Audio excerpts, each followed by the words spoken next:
Travailler sur la mort rendrait heureux. C'est en tout cas ce qu'affirme l'artiste Christian Boltanski. Au Grand Palais, le plasticien de renommée internationale expose un grand spectacle où la fatalité s'abat aveuglément sur l'homme.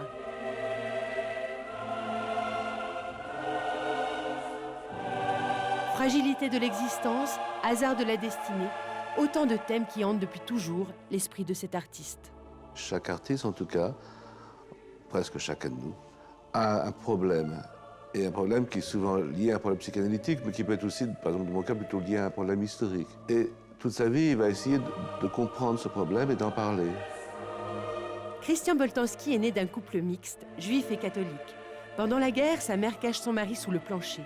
Son père en sortira de temps en temps, entre autres pour concevoir Christian, né en 1944, année de la Libération.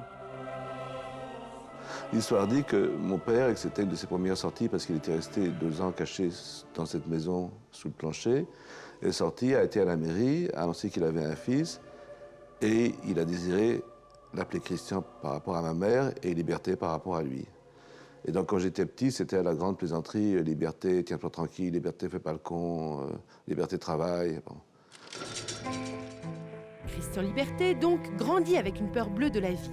Toute son enfance est bercée par des récits de survivants rentrés des camps ou bien de ces juifs qui durent se cacher pour survivre. L'homme a cette possibilité en lui de pouvoir tuer son voisin. Je raconte toujours cette histoire qui m'a été transmise. Il y avait une loi qui était une loi française pendant la guerre, pendant l'occupation, qui était que les Juifs n'avaient pas le droit d'avoir un chat. Mes parents avaient un chat. Et ils avaient aussi un voisin sympathique, un gentil voisin. Et un jour, le chat fait pipi chez le voisin. Et le voisin arrive et il dit à mes parents, si vous ne tuez pas le chat ce soir, je vous fais embarquer. Parce que je sais que vous n'avez pas le droit d'avoir un chat. Et donc cet homme n'était pas méchant, mais il avait le pouvoir. Et normalement, il aurait dû dire, vous allez payer le teinturier ou un truc comme ça, mais il avait le pouvoir de les faire embarquer. Et donc, il a utilisé ce pouvoir. Et donc, ils ont tué le chat.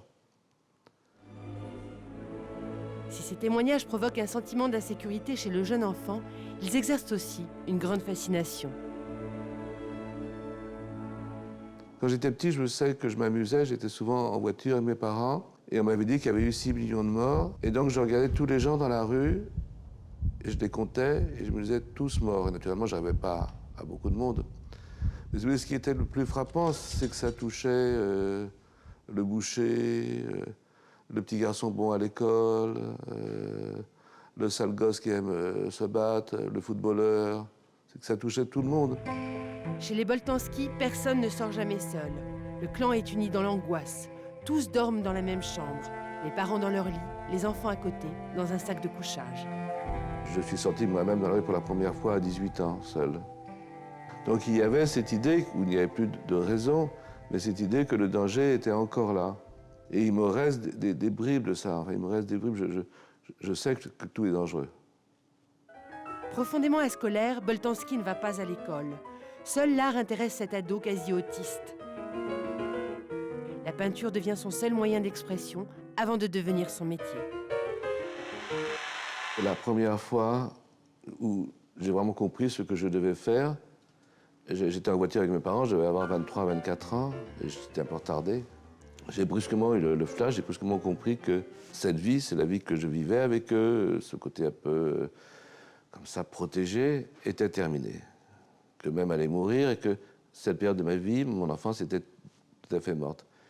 Et ce moment d'affolement m'a fait commencer à travailler, à comprendre que la vie n'était qu'une suite de petites morts.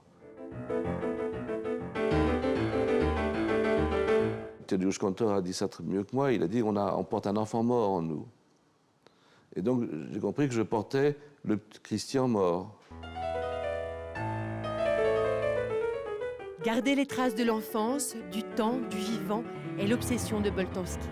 L'artiste est ce fou qui veut arrêter la mort. Alors il crée des histoires plastiques, car il sait que seules les histoires survivent à l'homme. Boltanski va connaître le succès tard, mais cette réussite le laisse quasi indifférent. Gagner de l'argent n'est pas mon ambition. Je pense que c'est une petite ambition. Et que mon ambition est tellement grande que je pense à autre chose. Voilà. Peut-être la vérité, essayer de comprendre. Dans son antre, Boltanski met au point sa dernière œuvre. L'artiste a vendu sa vie à un riche collectionneur installé en Tasmanie. L'homme a parié que Boltanski mourrait dans 8 ans. Cet amateur d'art a fait fortune dans le jeu, et la légende veut qu'il ne perde jamais. Il voulait acheter mes cendres. Ça, c'est pas à dire. Il voulait acheter mes cendres pour un bon prix. Mais je lui ai refusé parce que je ne veux pas terminer en Tasmanie. Il y aura une caméra qui va être là. Alors Boltanski a proposé d'être filmé jour et nuit dans son atelier jusqu'à sa mort. Et une troisième qui va être dans le bureau là-bas où j'ai l'ordinateur. Je pense que la société actuelle, la société occidentale, est une société qui refuse totalement l'idée de la vieillesse et de la mort.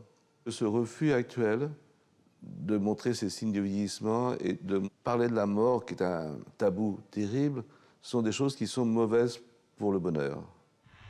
Alors vous l'aurez compris, Boltanski veut vous rendre heureux à sa façon.